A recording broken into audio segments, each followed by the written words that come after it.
In the year 1248, King Louis IX of France, a devout Christian king, embarked on the Seventh Crusade, aiming to reclaim Jerusalem and other lost Christian territories by attacking Egypt, the stronghold of Muslim power in the region.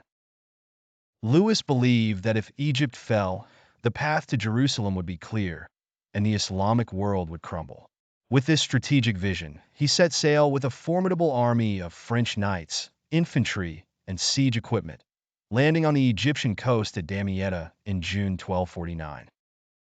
The Crusaders quickly captured the port city, a major stronghold of the Ayyubid Sultanate.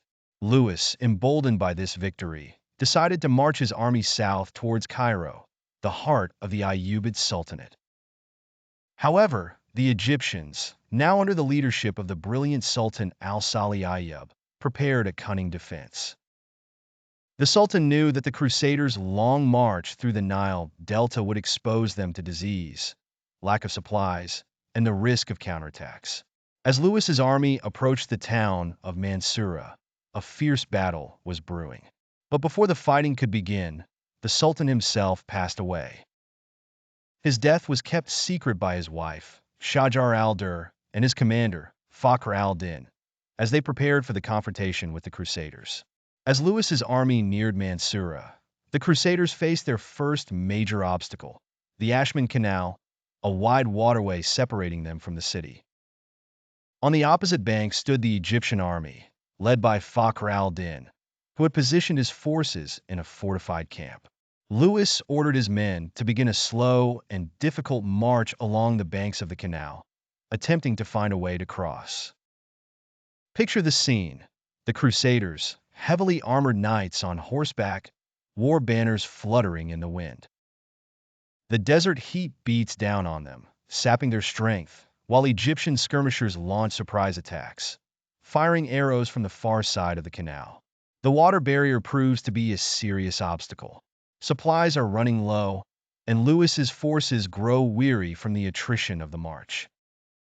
Finally, after days of probing, the Crusaders find a ford in the canal, thanks to a local Bedouin who reveals its location. The bold Robert of Artois, Louis's younger brother, pushes forward, leading a vanguard of knights across the canal. But what seems like a tactical breakthrough is about to turn into disaster. Upon crossing the canal, Robert of Artois, fired up with ambition and the hunger for glory, urges his knights to attack immediately. He leads his cavalry in a sudden and reckless charge against the Egyptian camp outside Mansoura. The Egyptian army, momentarily caught off guard, is overwhelmed by the fury of the French knights.